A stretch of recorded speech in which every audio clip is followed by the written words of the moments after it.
Hello students, welcome to brilliant study classes. आज हम त्रिकोणमिति के अनुप्रयोग का एक इम्पॉर्टेंट क्वेश्चन पढ़ने वाले हैं जो आपके एग्जाम में 4 नंबर का पूछा जाता है। तो चलिए स्टार्ट करते हैं बिना टाइम वेस्ट किए। तो चलिए शुरू करते हैं। हल 7 मीटर ऊंचे भवन के शीर्ष से किसी मीनार के शीर्ष व पाद के अवनमन कोण क्रमशः 30 डिग्री और 60 डिग्री है। मीनार की ऊंचाई ज्ञात कीजिए। बहुत इंपॉर्टेंट है, बोर्ड एग्जाम में काफ़ी बार आपके पूछा गया है। तो 60 मीटर ऊंचा एक भवन है, उसके शीर्ष से मीनार के शीर्ष और पाद के अवनमन कोण, यानी भवन ऊंचा है, मीनार छोटी है, ध्यान रखना, तभी तो वहां पर पाद के अवनमन कोण और शीर्ष का अवनमन कोण देख पा रहे हैं ना। तो भवन आप बना लीजिए सबसे पहले। हाँ, हम इधर भवन बना लेते हैं।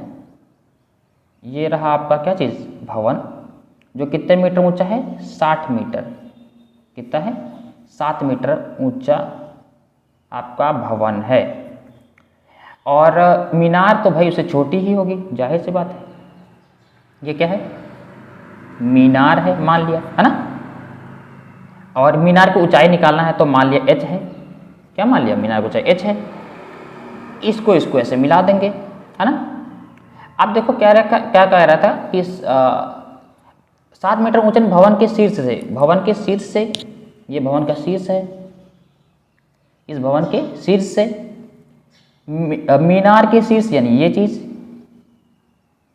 इसका आपका क्या चीज, कौन सा कोण, आपका अवनमन कोण, और उसके पाद यानी इस बिंदु के, मीनार के ही, है ना, उसका अवनमन कोण आपका क्रमशः दिया। इसको हम मिला देंगे यहाँ से। तो ये आपको दिया है कितना, 30 डिग्री, और नीचे वाला आपका दिया है 60 डिग्री। ये आपको दिया है, जो इसमें कहा वो लिख दिया, ठीक है। अब यहाँ पर ध्यान दीजिए, हम अगर इसको ऐसे मिला दें, ठीक है, तो ये जितनी है उतनी ये रहेगी, यानी ये भी h रहेगी, है ना। और अगर इतना निकालना होगा तो पूरा टोटल 60 है, 60 में से h हटा देंगे तो ये हो जाएगा 60 माइनस h। क्यों, टोटल तो आपका 60 है, और ये हमने मान लिया x है। क्या है, x है, तो ये वाला भी आपका क्या होगा, x ही होगा। इतना होगा, डन। अब आपको मीनार की ऊंचाई निकालनी है। तो सबसे पहले अगर आप ध्यान दें तो आपको यहाँ पर एक त्रिभुज ABCDE नामकरण कर लेते हैं पहले, है ना। एक त्रिभुज मिलेगा ABD, है ना, ये वाला। तो पहले ये वाला लेंगे, फिर ये वाला लेंगे। तो पहले ये वाला ले रहे हैं ABD से। ये लिख लो पहले, मीनार माना, मीनार की ऊंचाई, मीनार की ऊंचाई h है। क्या है, h है, मान लीजिए, यही निकालनी है हमको। तो पहले हमने त्रिभुज ले लिया है ABD, त्रिभुज ABD से tan लगेगा, सिंपल सी बात है। tan कौन सा ले रहे हैं, ये वाला ले रहे हैं ना। तो ये देखो यहाँ तक आ रहा है, तो ये क्या है, 60 आ रहा है। देखो यहाँ से ये इस वाले पे आ रहा है ना, 60। तो tan 60 डिग्री बराबर लंब, तो ये वाला त्रिभुज ले रहे हैं, तो लंब देखो पूरा 60 है, ध्यान रखो 60 क्या है, पूरा टोटल 60 है। तो ये हो जाएगा 60 बटे, आधार आपने x माना है, अच्छी बात है। tan 60 का मान होता है √3 बराबर, और ये है क्या, 60 बटे x, है। x हटेगा, इधर चला जाएगा, और √3 हटेगा, आ जाएगा नीचे, है ना। तो x बराबर कितना आ जाएगा, 60 बटे √3, है ना। ये x का मान आ गया, किसका मान आ गया है, x का।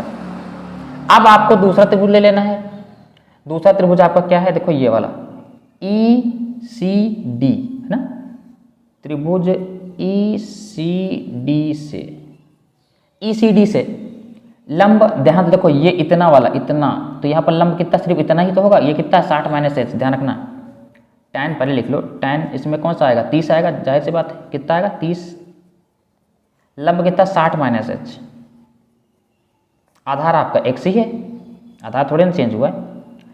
tan 60 का मान होता है 1 बटे √3 बराबर 60 माइनस h, 60 माइनस h।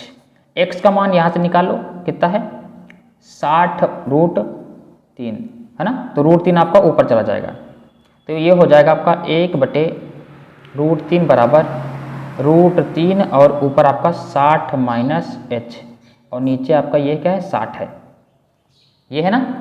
अब आप क्या कर लो, कैंची गुड़ा, इसका गुड़ा ऐसे, इसका गुड़ा ऐसे, यहाँ पे कर देते हैं साफ साफ। तो 60 का गुड़ा इससे करेंगे तो 60 है कम 60, रूट 3 कर 3 से करेंगे तो 3, और आपका अंदर क्या है 60 माइनस h, 3 हटा आ गया इसके बटे में, 3 कम 3, 3 दूनी 6, कितना हो गया 20, 20 बराबर 60 माइनस h ना, h इधर ले आओ तो प्लस हो जाएगा, और इधर 60 है, 20 उधर भेज दो हो जाएगा माइनस के 20, तो h बराबर 60 में से 20 गया 40 मीटर। ये हो गया आपका आंसर, खत्म। 4 नंबर का है, बहुत ही इंपॉर्टेंट है, इसको आपको डिटेल से समझना है, ठीक है। तो मिलते हैं नेक्स्ट क्लास में, थैंक यू क्लास।